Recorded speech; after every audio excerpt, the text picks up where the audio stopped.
네, 할렐루야. 네, 주님을 찬양합니다. 특별히 오늘 양승일 선교사님 나오셔서 선교 사역 보고해 주시면서 기도 제목 요청해 주셨는데, 네, 저랑 대학부, 청년부 같이 섬겼던 사역자입니다. 이렇게 만나 뵈니까 얼마나 반가운지 모릅니다. 우리 선교사님들 위해서 기도해 주심으로 열방을 유업으로 얻고 열방을 기업으로 얻는 여러분 되시기를 예수님의 이름으로 축복합니다. 오늘 읽어주신 본문 말씀 통해서 십자가로 하나 되는 교회라는 제목으로 하나님 말씀 나누기 원합니다. 올 한 해는 이제 토요일은 한 번 더 남았고 주일은 2번 더 남은 것 같아요. 이제 2020년이 다 지나갔습니다. 2020년을 돌아보면 하나밖에 설명이 안 될 것 같아요. 코로나로 인해서 모든 사람들이 힘들었던 한 해였습니다. 전혀 이렇게 될지 몰랐지만 봄에 터진 코로나가 지금까지도 너무나 모든 사람들을 힘들게 하고 있는 것 같아요. 영국에서 발행되는 콜린스라는 사전이 있습니다. 이 사전을 만드는 회사에서 해마다 그 해를 설명할 수 있는 키워드를 10개를 뽑습니다. 올해는 10개의 키워드가 뽑혔는데 그 중에 10개가 코로나에 관련된 단어였습니다. 2020년은 코로나 없으면 설명이 안 되는 단어인 것 같아요. 그럼 우리 삶을 돌아보면 정말 코로나밖에 없었나? 이 사전 회사에서는 한 단어를 더 뽑았습니다. 어떤 단어였냐면 바로 코로나와 함께 BLM이라는 단어를 뽑게 되었어요. BLM이라는 단어는 어떤 단어냐면 Black Lives Matters이라는 단어예요. 흑인들의 생명도 소중하다라는 단어입니다. 올 한 해 코로나를 빼면 이 시대를 어떻게 설명할 수 있을까? 분열과 갈등 가장 심했던 한 해였다라는 거예요. 정말 그런가 올 한 해를 돌아보았습니다. 올 한 해 정말 갈등이 심했던 한 해였던가? 분열과 나눠짐이 정말 심했던 한 해였던가? 돌아보았는데 정말 그렇더라고요. 올 한 해 미국에 어떤 일이 있었습니까? 대선이라는 큰 미국의 한 획을 긋는 사건이 있었죠. 대선을 통해서 가정이 깨어졌다라는 뉴스들 종종 보게 되었습니다. 서로 지지하는 후보가 달라서 부부간의 대화를 하지 않고 서로 지지하는 후보가 달랐기 때문에 부모와 자녀 간의 대화를 하지 않는다라는 기사들도 보았습니다. 비단 미국만의 문제이겠습니까? 여전히 한국 안에 있는 갈등, 정치적인 갈등, 경제적인 갈등, 수많은 갈등들을 빼어놓고는 2020년이 또한 해석이 되지 않기 때문에 설명이 되지 않기 때문에 이 갈등의 시대에서 우리 성도들은 어떻게 살아야 될까? 갈등이 가득한 이 세상에서 우리는 어떻게 살아야 될까 말씀을 통해서 여러분과 하나님의 지혜를 나누는 시간 갖고자 합니다. 오늘 읽은 본문 말씀은 에베소에 쓴 사도 바울의 편지입니다. 에베소서는 에베소 교회에 사도 바울이 쓴 편지인데 이 에베소서는 특별한 점이 있어요. 어떤 특별한 점이 있냐면 다른 서신서와는 다르게 연합을 굉장히 강조한다라는 것입니다. 우리라는 단어가 에베소서에는 38번 등장합니다. 함께라는 단어가 10번, 하나, 한이라는 단어가 9번 등장해서 총 60번 정도의 단어가 연합과 일치를 설명하는 단어로 쓰이게 돼요. 왜 이렇게 에베소서는 6장밖에 되지 않는데 연합을 강조하는 단어를 60번이나 썼을까? 왜냐하면 에베소 교회가 갈등과 분열과 쪼개짐이 굉장히 많은 교회였기 때문입니다. 너무나 서로 싫어하고 너무나 서로 미워함이 가득한 교회가 바로 에베소 교회였어요. 왜냐하면 이 에베소 교회는 그 지리적인 특징이 있었는데 에베소가 어디에 위치해 있냐면 지금 터키 지방, 지금의 터키의 이즈미르 지방인데 여기가 항구 도시였습니다. 에베소가. 근데 이 에베소가 재미있는 도시였던 게 뭐냐면 에베소를 기준으로 해서 서쪽으로 가면은 유럽이었어요. 근데 이 에베소를 기준으로 해서 동쪽으로 가면 어디였는가? 바로 아시아였습니다. 유럽과 아시아 중간에 있는 도시였다 보니까 이 도시는 자연스럽게 무역이 발달하게 되었고 무역이 발달한다는 뜻은 무엇입니까? 전 세계의 모든 사람들이 다 함께 모여서 어우러져서 살고 있는 것이 바로 이 에베소 도시였어요. 문제는 무엇인가? 이 에베소 도시에 교회가 생겨나게 되었는데 이 교회에 오는 성도들이 너무나 다른 사람들이 오게 되어지는 것입니다. 누구는 유럽에서 온 사람, 누구는 아시아에서 온 사람, 누구는 아프리카에서 온 사람, 세계 방방곡곡에서 모인 사람들이 함께 모여 신앙생활을 하다 보니 에베소는 아주 큰 혼란이 있던 도시였어요. 교회는 굉장히 혼란스러웠어요. 가장 큰 문제는 뭐였냐 하면 유대인들과 이방인들이 함께 신앙생활을 하는데 이것이 굉장히 힘든 일이었던 겁니다. 왜냐하면 유대인들은 이방인을 벌레 보듯이 했기 때문이에요.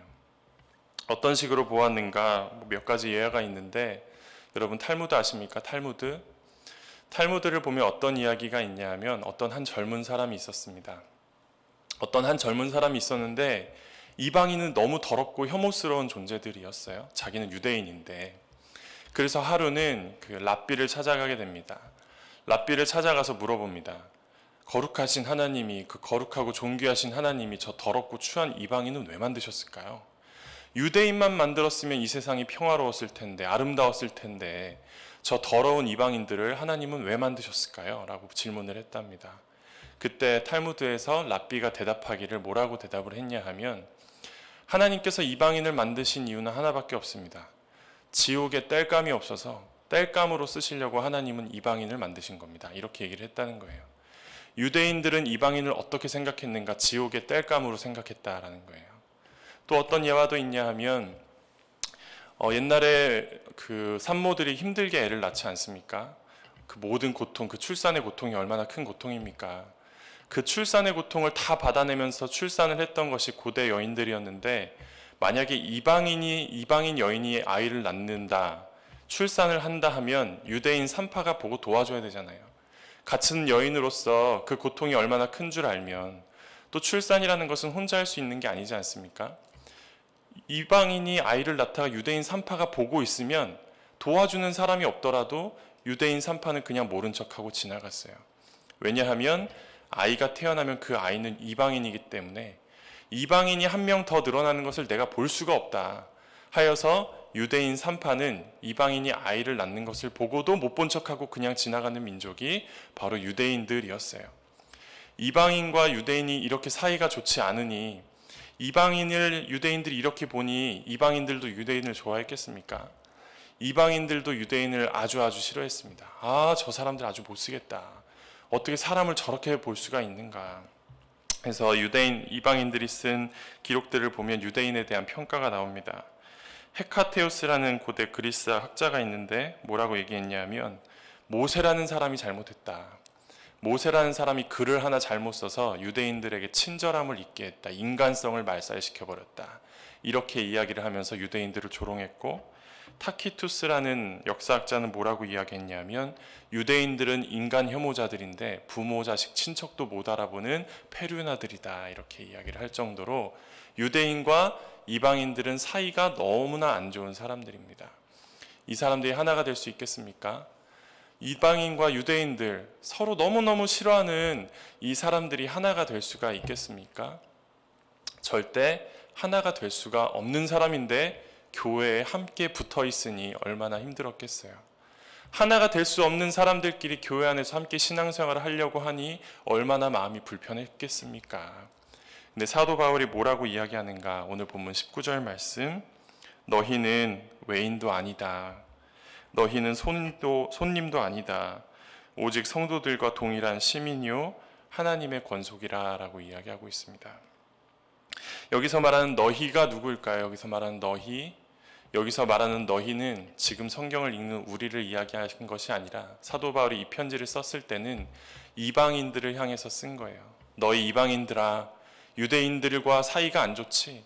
같은 시민도 아니고 같은 권속들도 아니지. 그러나 내가 지금 이야기한다.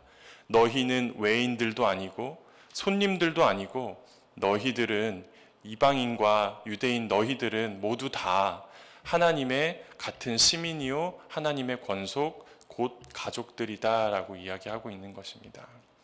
무엇이 우리를 가족되게 하고 무엇이 우리를 한 시민 되게 하며 무엇이 우리를 한 몸 되게 하고 무엇이 우리를 한 세 사람이 되게 하고 무엇이 우리를 한 교회 되게 합니까? 바로 하나님 안에서 우리는 하나가 될 수 있다라는 것이 성경이 가르쳐주는 복음의 말씀이에요. 어떻게 이방인들과 유대인이 하나가 될 수 있겠습니까? 2장 16절 말씀입니다. 십자가로 이 둘을 한 몸으로 하나님과 화목하게 하려 하심이라. 원수된 것을 십자가로 소멸시키셨다라고 성경은 이야기하고 있습니다. 유대인과 이방인이 하나 될 수 있는 방법은 오직 하나, 2장 16절 말씀, 십자가 안에서 사람들은 하나가 될 수 있다. 십자가 안에서 이방인과 유대인들은 하나가 될 수 있다라는 것이에요. 십자가 안에서 하나 되지 못할 사람이 없는 것입니다. 오늘 본문에서 십자가로 원수된 것을 소멸시키셨다라고 본문은 이야기하고 있는데, 여기서 말하는 소멸시키다라는 단어는 원어를 보면 아포크테이노라는 단어를 사용했어요. 이 아포크테이노라는 단어는 원어를 그대로 가져오면 어떤 뜻이냐면 to kill이란 단어입니다. to kill. 하나님께서 원수된 것을 어떻게 하셨는가? 죽여버리셨다라는 뜻이에요. 이 말씀이 출애굽기에서는 어떻게 번역이 되어 있냐? 출애굽기 32장 말씀에 이스라엘 백성들이 우상 숭배를 하게 되죠. 금송아지를 만들고 모세가 심판을 내립니다. 서로 칼을 차고 다니면서 우상 숭배하는 사람들을 처단해라, 죽여라 할 때 이 단어가 쓰였어요. 이 단어는 어떤 단어냐면 to kill이라는 단어이기도 하고, 또 어떤 단어냐 하면 사형 선고를 하다라는 뜻이에요. 우리 안에 있는 모든 원수되어진 것들, 우리 안에 있는 모든 미움들, 우리 안에 있는 모든 증오들이 어디서 사형 선고를 당했는가? 십자가 위에서 사형 선고를 당하게 된 것입니다. 우리 안에 있는 모든 갈등들과 우리 안에 있는 모든 정죄함들과 우리 안에 있는 모든 판단하는 마음들이 어디서 죽게 되었는가? 십자가 위에서 죽게 되어졌기 때문에 하나 되고자 하는 우리, 교회로 모인 우리는 이제 어디서 하나가 될 수 있는가? 십자가의 복음 안에서만이 하나가 될 수 있는 거예요. 이 세상에 있는 모든 어려움과 정치적인 갈등과 경제적인 갈등과 여러 가지 모두 이데올로기적인 갈등이 있을 때 이 모든 갈등이 해결되어질 수 있는 유일한 장소는 어디다라고 성경은 이야기합니까? 오직 그리스도의 십자가 위에서만이 우리 안에 있는 모든 증오와 모든 아픔과 모든 다툼과 모든 정죄함과 판단함은 사형 선고를 받고 죽어지게 된다라고 이야기하는 것이에요. 우리 안에 있는 갈등 있는 분들이 있으십니까? 십자가 앞에 나아가면 용서하지 못할 사람이 없어요. 십자가 앞에 나아가면 품어주지 못할 사람이 없고, 십자가 앞에 나아가면 사랑하지 못할 사람이 없는 것입니다. 얼마 전에 한 목사님, 우리 교회 목사님 설교하시다가 손양원 목사님 예화를 드셨는데 저도 이분 예화를 하나 들까 합니다. 손양원 목사님이 아들이 있었습니다. 두 아들이 있었는데 첫째 아들과 둘째 아들이 학교에서 오는 길에 그때 마침 여순 사태가 터지게 되었어요. 여수와 순천 지역에 터진 아픔이 있었는데 정치적인 논리 때문에 큰 반란이 일어나게 되었습니다. 그때 손양원 목사님이 그 나병 환자들을 돌보시며 애양원에서 목회를 하고 계셨는데 두 아들이 마침 그 정치적인 반대 입장을 가지고 있던 사람들에 붙잡히게 되어져요. 좌경화되어진 사람들한테 붙잡혀서 그 자리에서 몽둥이에 맞아서 총자주로 맞다가 마지막엔 총에 맞아서 총살당하게 됩니다. 미제의 앞잡이라는 이유로 총살을 당하게 돼요. 손양원 목사님이 얼마나 고통스러웠겠습니까? 자녀 잃은 고통이 얼마나 컸겠어요. 눈에 넣어도 아프지 않을 그 자녀들을 잃었으니 얼마나 그 고통이 컸겠습니까? 하지만 손양원 목사님께서 그 두 아들의 장례식에서 감사 10가지를 올려드리는데 사람들이 놀랐던 감사, 가장 많이 놀랐던 감사는 7번째 감사였습니다. 그 감사가 뭐였냐 하면 나의 사랑하는 두 아들을 총살한 원수를 회개시켜 내 아들을 삼고자 하는 사랑의 마음을 주신 하나님께 감사라는 이야기를 했어요. 사람들이 다 깜짝 놀랐습니다. 귀를 의심했어요. 무슨 말이야? 양자 삼겠다는 거야? 아니나 다를까 여순 사태가 진압이 되었을 때 자기 두 아들을 총살시켰던 안재선이라는 사람을 붙잡게 되었습니다. 모든 사람들이 다 분노하였어요. 안재선을 죽이려고 할 때 그 소식을 들은 손양원 목사님이 딸을 급하게 보냅니다. 동희라는 딸이었는데 동희야 빨리 가라. 사람들이 저 사람 못 죽이게 해라. 내가 저 사람 양자 삼겠다. 동희라는 딸이 반대합니다. 아버님 무슨 말씀이세요? 우리 오빠들을 죽인 사람입니다. 아니다. 하나님이 원수를 사랑하라 하셨다. 저 안재선이라는 친구가 내 두 아들을 죽여 나의 원수가 되었다. 내가 저 사람을 사랑하지 않음이 어떻게 마땅하겠니? 빨리 저 사람들 말려라 하고 그 사람들을 말리고 안재선이라는 사람을 구한 다음에 자기의 양 아들로 삼는 것이 바로 십자가의 복음의 능력이에요. 이 사랑을 견딜 사람이 어디 있습니까? 이 사랑을 버틸 사람이 어디 있어요? 이 사랑을 맞았을 때 변화되지 않을 사람이 어디 있겠습니까? 이것이 바로 하나님이 우리를 사랑한 방식입니다. 로마서 5장 말씀에 우리가 아직 죄인 되었을 때의 뒷부분, 우리가 하나님의 원수 되었을 때에 그리스도께서 죽으심으로 우리에 대한 자기의 사랑을 확증하셨다. 이것이 바로 십자가의 사랑이에요. 우리가 품어야 되는 마음은 무엇인가? 이 갈등과 미움과 다툼이 심한 이 극심한 이 시대에 우리가 품어야 되는 마음은 무엇인가? 바로 이 십자가의 마음을 품는 것이 하나됨의 가장 기본적인 능력이다. 우리가 하나 될 때 기억해야 되는 것, 이 십자가를 품는 것이 진짜 하나를 이룰 수 있는 방법이다라고 성경은 이야기하고 있는 것입니다. 제가 옛날에 그 패션 오브 크라이스트라는 영화를 본 적이 있습니다. 여러분도 많이 보셨을 텐데 어떤 장면이 제일 많이 떠오르십니까? 저는 제일 많이 떠오르는 장면이 어떤 장면이냐 하면 예수님께서 채찍에 맞으시고 십자가에 못 박혀 고통받는 육체적인 고통을 받는 장면들도 너무나 많이 마음에 남지만 제일 마음에 많이 남는 장면이 어느 장면이었냐 하면 예수님께서 십자가를 지시고 십자가에서 고통받으시면서 과거를 회상하십니다. 예수님께서 과거를 회상하시는데 어떤 장면을 회상하시냐면 자기들을 핍박하시는 사람들을 보면서 그 산상수훈 장면을 떠올리세요. 예수님께서 거기서 뭐라고 얘기하셨냐면 그 인자한 얼굴로 온화한 얼굴로 어떤 말씀을 하시냐면 원수를 사랑해라. 사랑할 수 있는 사람만 사랑한다면 무슨 상이 있겠느냐. 사랑할 수 있는 사람만 사랑한다면 무슨 상이 있겠느냐. 이 얘기를 하셨어요. 근데 영화에는 생략되어 있지만 이 뒷부분 한 말씀이 더 있습니다. 세리들도 이렇게 하느니라 라는 단어가 있습니다. 새번역 성경 번역을 보면 어떠한 번역이냐면 세리들도 이만큼은 하지 않겠느냐라는 뜻이에요. 하나님께서 우리더러 하라 하는 사랑은 어떠한 사랑이냐? 세리들도 할 수 있는 사랑을 하라는 것이 아닙니다. 세상 사람들 누구나 할 수 있는 만큼의 사랑을 하라는 것이 아니에요. 성경이 우리더러 사랑하라라고 이야기할 때는 누구나 할 수 있는, 예수님 믿지 않는 사람들도 할 수 있는 정도의 사랑을 하라라고 이야기하는 것이 아닙니다.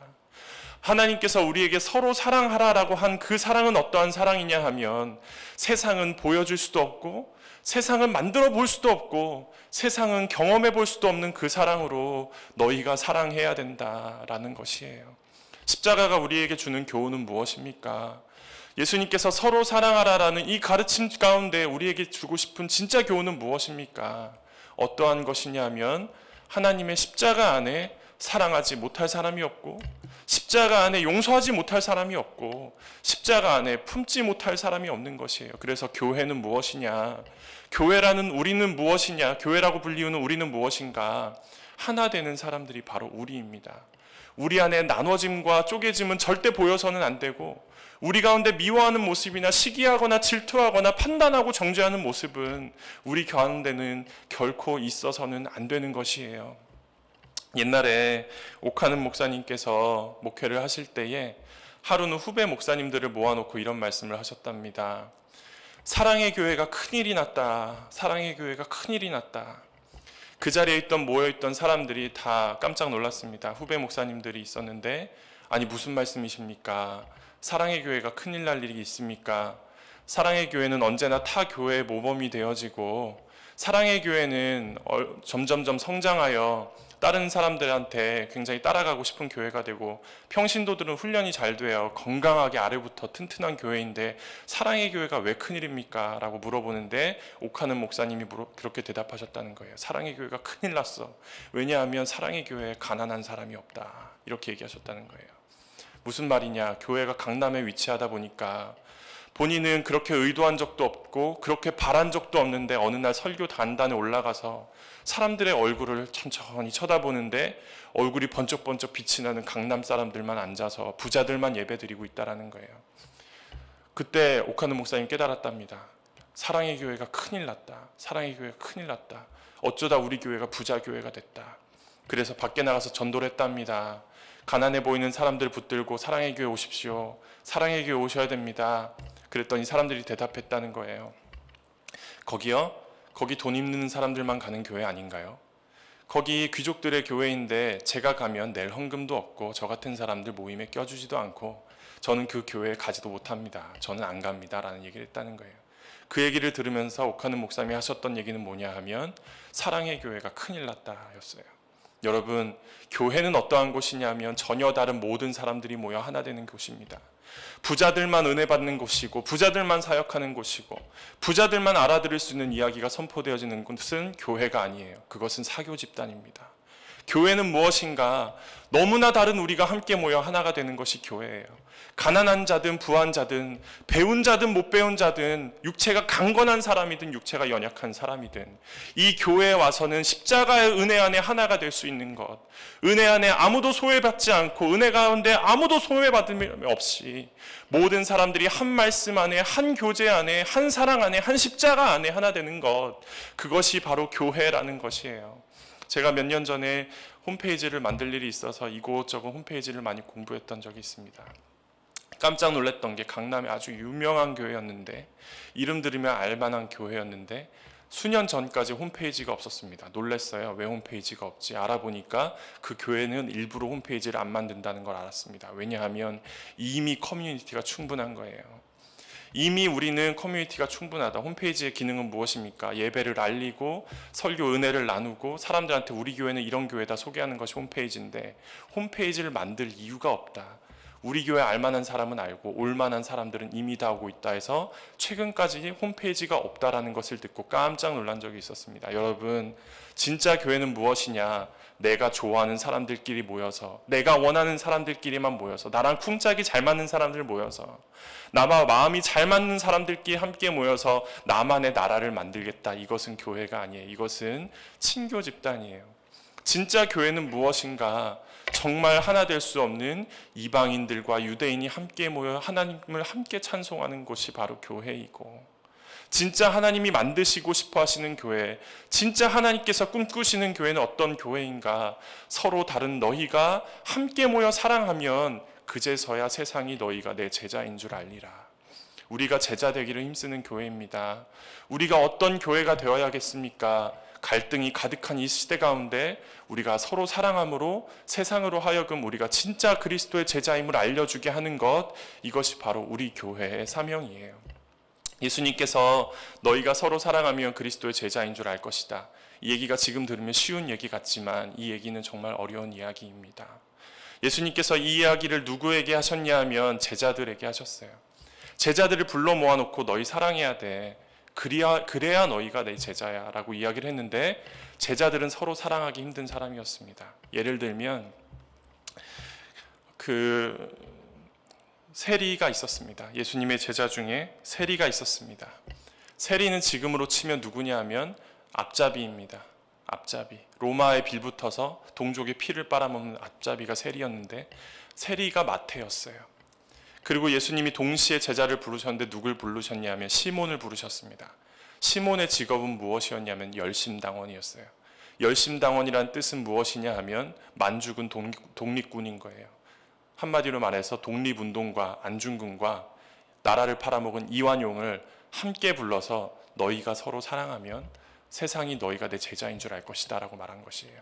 여러분, 이완용과 안중근이 서로 사랑할 수 있겠습니까? 세상의 어떠한 가르침이, 세상의 어떤 교육이, 세상의 어떠한 경제적인 논리가 이 두 사람을 하나 되게 하겠어요? 그 어떠한 것도 이 두 사람을 하나 되게 할 수 없는데 이 두 사람이 하나 되는 장소가 있습니다. 서로 사랑할 수 없는 이 두 사람이 만나서 하나 될 수 있는 장소가 있어요. 그 장소가 어디입니까? 바로 십자가 앞에서 만나면 이 두 사람도 하나가 될 수 있는 것입니다. 예수님의 제자 중에 요한은 세베대의 아들이었습니다.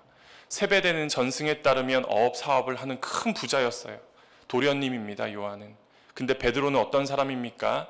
어부입니다. 하루 벌어서 하루 벌어먹고 사는 가난한 어부였어요. 부자와 가난한 사람을 함께 불러 모아놓고 예수님께서 말씀하십니다. 너희 둘이 사랑하면 세상이 너희가 내 제자인 줄 알리라. 요즘 세상은 뭐라고 이야기합니까? 부자들은 가난한 사람들을 향해서 아유, 못 배운 사람들 저렇게 사는 게 당연하다. 어떻게 살았길래 저렇게 사니? 자녀들한테 이야기합니다. 저렇게 살지 마라. 너도 저렇게 된다. 이게 세상이죠. 가난한 사람들은 부자를 향해서 뭐라고 이야기합니까? 피도 눈물도 없는 사람들, 돈밖에 모르는 사람들이라고 서로 싸우는 것이 바로 이 세상인데, 예수님은 그렇게 말씀하시지 않습니다. 부자들과 가난한 사람들을 함께 불러 모아놓고 얘기하시는 거예요. 너희 둘이 서로 사랑하잖아? 너희가 내 제자인 줄 세상이 알게 될 것이야. 이것이 바로 십자가의 능력입니다. 우리는 어떠한 삶을 살아야 되겠습니까? 우리가 만나야 되는 장소는 어디고, 우리가 함께 서 있어야 되는 장소가 어디인가? 우리가 십자가의 사랑을 기억한다면 하나 되지 못할 사람이 없습니다. 우리가 십자가 위에서 만난다면 우리 안에 용서하지 못할 사람이 없고, 십자가 위에서 만난다면 우리 안에 품지 못할 사람이 없는 것이에요. 우리 교회는 어떠한 모양이 되어야 되겠습니까? 정말 세상으로 하여금 우리가 서로 사랑하는 모습을 통해서 제자임을 증거하는 공동체가 우리 교회가 되어야 될 줄로 믿습니다. 그래서 기억해야 되는 것 나누고자 합니다. 20절 말씀입니다. 우리는 그의 안에서 건물마다 서로 연결하여 주 안에서 서로 성전이 되어져 가고, 20절 말씀, 예수께서 친히 모퉁이 돌이 되어주셨느니라 라고 성경은 이야기합니다. 우리가 하나 되어질 때, 하나 되고자 할 때 기억해야 되는 것, 이것입니다. 예수 그리스도가 우리의 모퉁이 돌이 되어주셨다라는 뜻이에요. 우리가 하나 될 때 기억해야 되는 것, 예수 그리스도가 우리의 모퉁이 돌이 되어주신다. 절대 잊어서는 안 될 것이에요. 모퉁이 돌이 무엇입니까? 옛날에는 지금이야 건물을 지을 때 땅을 깊게 파고 기둥부터 박지만, 옛날에는 건물을 짓고자 할 때 땅을 고르게 펴고 제일 먼저 놓은 것이 무엇이냐 하면 모퉁이 돌이었어요. 사방 모서리에다가 모퉁이 돌을 넣고 건축을 시작하는 겁니다. 모퉁이를 돌을 크게 놓으면 큰 집이 지어지는 거고, 모퉁이 돌을 좁게 놓으면 좁은 집이 지어지는 것이에요. 모퉁이 돌의 역할은 무엇이냐 하면 그 집의 기능과 구조와 모양을 결정하는 것이 바로 모퉁이 돌이었어요. 또한 모퉁이 돌은 뭐였냐 하면 건물이 다 지어진 다음에 모퉁이 돌에다가 그 집주인의 이름을 새깁니다. 근데 그리스도가 우리 교회의 모퉁이 돌이 되어주셨다라고 성경은 이야기하고 있어요. 무슨 말인가? 우리의 모양은 무엇인가? 예수 그리스도가 되어야 돼요. 우리 교회의 기능은 무엇이 되어야 되는가? 예수 그리스도가 되어야 되는 것이고, 우리 교회의 모든 아름다움은 어디서 나와야 되는 것인가? 주인은 누구인가? 예수 그리스도로부터 우리는 하나가 되어야 된다라고 성경은 이야기하고 있는 것입니다. 우리는 모일 때마다 누구를 높여드려야 되는가? 예수 그리스도만 높여드리는 목적으로 모인다면 우리 가운데 하나 되지 못할 사람이 없어요. 한 목사님을 소개시켜드리고 싶은데, 여러분도 잘 아는 한 김동호 목사님 잠깐 이야기 나누고자 합니다. 김동호 목사님께서 교회를 개척하시고 교회가 엄청나게 부흥했습니다. 5, 6년 동안 열심히 목회를 하셨는데 수천 명의 사람이 모이게 되었어요. 김동호 목사님께서 큰 선포를 하십니다. 안식년 떠나겠습니다 라고 이야기를 했어요. 안식년 떠나겠습니다. 그랬더니 사람들이 난리가 났습니다. 목사님, 지금 목사님 안 계시면 이 교회 큰일 납니다. 목사님이 지금 자리 비우시면 이 교회 큰일 납니다 라고 했는데, 김동호 목사님께서 아유, 제가 있으면 건강한 교회고 제가 없으면 약한 교회면 그러면 오히려 제가 더 떠나야죠 라고 하고 정말로 미국으로 비행기를 타고 그냥 떠나버리셨어요. 정말 아니나 다를까 김동호 목사님이 안식년을 떠나신 그 다음 주에 성도수가 1000명이 줄었다고 합니다. 출석 성도수가. 당회에서 난리가 났어요. 김동호 목사님 빨리 돌아오셔야 됩니다. 돌아오셔야 됩니다. 성도가 1000명이 줄었습니다. 그때 김동호 목사님께서 하신 말씀이 무엇이었냐 하면, 내가 있어서 건강한 교회면 그것은 김동호의 교회지 예수 그리스도의 교회가 아닙니다. 그런 교회라면 망하는 것이 낫습니다. 차라리 제가 다시 개척하겠습니다. 그냥 가던 대로 하십시오 라고 하고 돌아가기를 거절하였다는 거예요. 숫자가 계속 떨어지더라는 것이에요. 김동호 목사님도 흔들렸답니다. 돌아갈까? 돌아가야 되나? 아니다. 교회의 주인은 누구인지 온 성도가 알 수 있는 좋은 기회다. 난 돌아가지 않겠다 했는데 놀라운 일이 벌어지게 되었어요. 점점점 떨어지던 숫자가 다시 올라가기 시작합니다. 점점 올라가기 시작하여 1년 후에 김동호 목사님이 돌아왔을 때는 이전보다 훨씬 많은 사람들이 모이는, 이전보다 훨씬 건강한 공동체가 되었어요. 그렇게 된 이유는 무엇입니까? 사람들이 깨달은 거예요. 이 교회는 누구의 교회인가? 어떤 한 스타 목사의 교회가 아니라 예수 그리스도의 교회다라는 것을 모든 사람들이 공유하게 되었을 때, 이 마음을 품게 되었을 때 그 교회는 이전보다 더욱더 아름다운, 이전보다 더욱더 건강한 교회가 되었어요. 여러분, 진짜 아름다운 교회는 무엇입니까? 예수 그리스도만 높이는 교회, 예수 한 분만 존귀함을 받는 교회, 예수 그리스도 한 분만 높임받는 교회, 그분이 우리의 모든 기능이 되시고, 그분이 우리의 모든 구조가 되시고, 그분만이 우리의 모든 아름다움이 되신다라는 이 신앙의 고백 아래 십자가 위에서 만날 때에, 십자가 안에서 만날 때에 우리는 정말 하나됨의 놀라운 기적을 경험할 수 있을 줄로 믿습니다. 말씀을 맺도록 하겠습니다. 성경은 예수님께서 이 땅에 오신 이유를 막힌 담을 헐기 위해 오셨다라고 이야기합니다. 예수님이 이 땅에 오신 이유는 하나님과 우리 사이에 막힌 담을 허시기 위해서, 또한 우리 사람과 사람 사이에 막힌 담을 허시기 위해서 이 땅 가운데 오셨다라고 이야기합니다. 우리 가운데 막힌 담이 있으신 분들, 십자가의 은혜가 막혀서 어떻게 살고 계십니까?